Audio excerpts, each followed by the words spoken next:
Hello everyone, welcome to back my channel. I hope everyone is having a wonderful day. Before starting the video, please go ahead and hit the subscribe button and give this video a thumbs up. General Hospital spoilers indicate that Drew Cameron Matheson may not be Drew at all, but actually the supposedly dead Shiloh, last played by Kobe Ryan McLaughlin, aka David Henry Archer.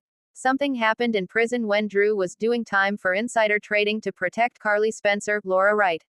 Not only was Drew severely beaten, but Cyrus Jeff Kober, was always present at the time, and may be involved in the nefarious scheme where Shiloh replaced Drew. This could be the case, as Cyrus became a devoted follower of Dawn of Day during his prison time, courtesy of Shiloh. If Drew is in fact Shiloh himself, Shiloh would have a major score to settle with Sam McCall Kelly Monaco. Not only did Sam attempt to kill Shiloh, and everyone thought she succeeded, Sam undermined Dawn of Day in an attempt to take down Shiloh. If Cyrus was a new follower of Dawn of Day, he could be under Shiloh's spell, and Shiloh coerced him into killing Sam out of revenge. While Cyrus may have had his own reasons for wanting Sam dead, i.e. she got in the way of God's plan for Lulu Spencer, Alexa Havins Bruning, Shiloh could have ensured that Cyrus did her in to make sure she pays for what she did to him. Not only that, this would ensure that he has custody of Drew's daughter, Scout Kane Cosette Abinate. Shiloh would want Scout because she is Sam's daughter, and that could also be why he is posing as Drew. Unfortunately, Dex Heller, Evan Hofer, was collateral damage, as he saw Cyrus that night lurking around General Hospital, and he could have implicated Cyrus in Sam's death. After Cyrus killed Sam, Dex had to be next, in order to keep the truth from coming out. Shiloh would have to make sure that that secret is protected as well, in order to keep Cyrus on his deadly path. After Michael Corinthos, last played by Chad Jewell, was injured significantly in the explosion at Sonny Corinthos's Maurice Bernard penthouse, Drew as Shiloh could have seen this as an opportunity. It appears that Drew wants custody of Wiley Corinthos, Byron Weaver, and Amelia Corinthos, Serenity and Sequoia Mork Mako, and Shiloh would have a vested interest in Wiley especially. This is because he believed him to be his son with Willow Corinthos Caitlin McMullen. Willow signed paperwork giving Drew custody of her children if anything happens to her, and Drew returned custody of Scout. Shiloh would want the children to be raised under him and influence them under the dawn of day.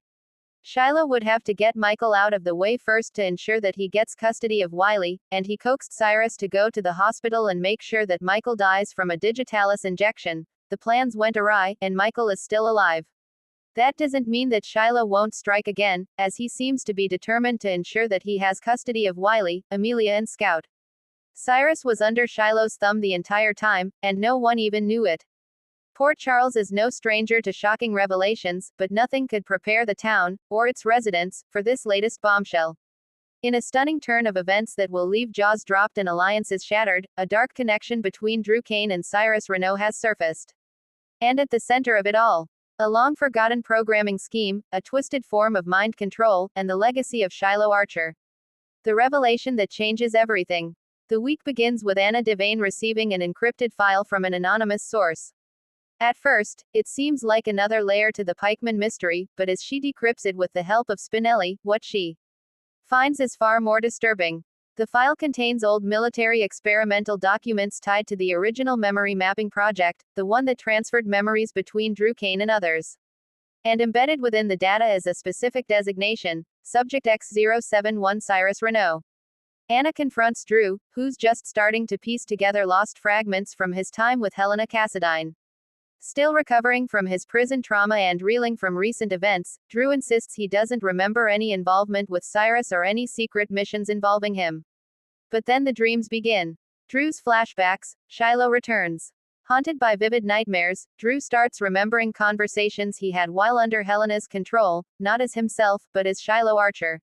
In one chilling memory, he sees himself in a sterile room, giving Subject X071 commands, instructions, and affirmations that trigger violent responses. Shiloh's voice, mannerisms, and manipulations are all present, just wearing Drew's face. As it turns out, after Shiloh's death, Victor Cassadine and Helena had a contingency: preserve Shiloh's essence by embedding it into Drew's subconscious through the memory mapping protocol. This corrupted data lay dormant for years, until Drew's own trauma in Pentonville, especially from solitary confinement and beatings, reawakened Shiloh's persona in flashes, and Drew, unknowingly, activated a deep sleeper protocol in Cyrus. Yes, Cyrus had been programmed years ago during a prison transfer while he was off the grid. He believed he'd undergone therapy for his violent impulses, but in reality, he had been conditioned by the Cassadines, through Drew's voice as Shiloh, to act out when triggered.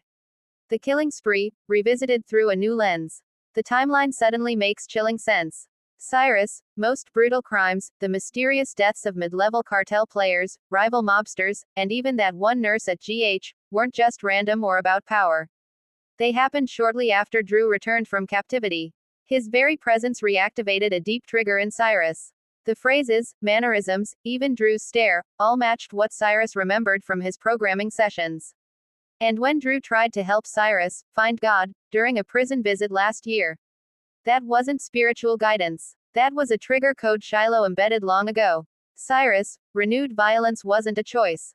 It was a reflex. The fallout, Port Charles in chaos. Laura Collins is the first to hear the full story, from both Anna and Cyrus himself. The latter, racked with guilt and spiritual torment, confirms the truth during a harrowing confessional. Tears in his eyes, he tells Laura he heard Shiloh's voice in Drew, and that every time he felt at peace, something darker would rise inside him.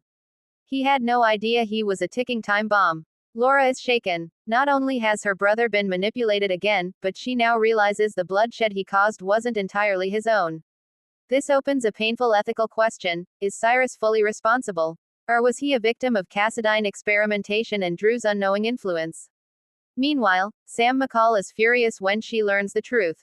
The man she's grown close to again, Drew, was unknowingly a vessel for the same monster who once tormented her. She confronts him, torn between compassion and horror. You were him, Drew. Even if you didn't mean to be. That voice, those commands, they came from you. What does that make you now? Drew is devastated. He begins to isolate, determined to uncover every last piece of the programming and destroy what remains of Shiloh in his mind. He asks Spinelli to run a deep neurological scan, one that might cost him his memory entirely. I'd rather lose myself than become that monster again, Drew tells Carly in a vulnerable moment. But Carly refuses to let him go down that path alone. She becomes his anchor, despite Jason's warnings. Jason, having returned to Port Charles not long ago, is wary. He's lived with mind control, manipulation, and dark programming himself. He knows how quickly it can spiral. And while he trusts Drew, he also knows the risk of underestimating the darkness inside. You're still my brother, Jason says, but if I ever hear Shiloh in your voice again, I'll do what has to be done. Enter Helena, the ghost returns. As more secrets are revealed, a shocking twist arrives. Helena Cassadine left behind one final message, encoded in the same file Anna decrypted. In a ghostly video recording, she smirks and declares, "Oh, how I do love a family reunion, Shiloh, Drew, Cyrus, the perfect chaos agents." And to think, no one ever saw it coming. Helena explains that Cyrus was an ideal subject due to his existing violent impulses and religious leanings, perfect for Shiloh's messianic programming. And Drew, ever the loyal soldier, was the perfect vessel. Her final words: when the lion awakens, the lambs will suffer. A town on edge. With the truth out, Port Charles is divided. Some believe Cyrus should be held fully accountable, while others, especially Laura, Ava, and Martin, argue that he was a manipulated puppet, just like Drew once was. The legal implications are staggering. Dante and Jordan launch a full investigation into the Cassadine memory program, Drew's involvement, and any remaining sleeper agents. Shockingly, clues point to other patients at Ferncliff who may have been programmed similarly. The Shiloh protocol may not be over, it may have just begun. Meanwhile, Drew must face the board at GH and the WSB for his unintentional role in activating a killer. Even though he didn't know, the consequences are real. His future is uncertain, and his relationships are strained. Willow, who once trusted Drew implicitly, now questions everything. And Cyrus. He chooses to return to Pentonville voluntarily, refusing to hide or seek sympathy. Let the world know the truth, he tells Laura. But let me face the penance. It's the only way I'll ever find peace.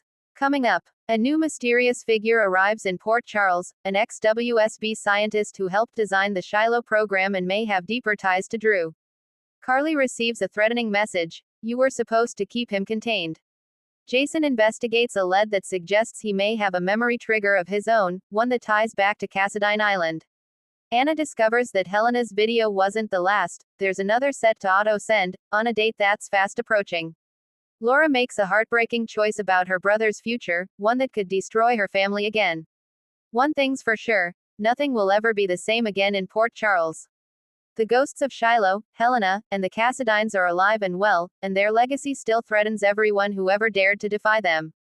Thanks for watching this video and please subscribe our GH News 24 YouTube channel for more update news.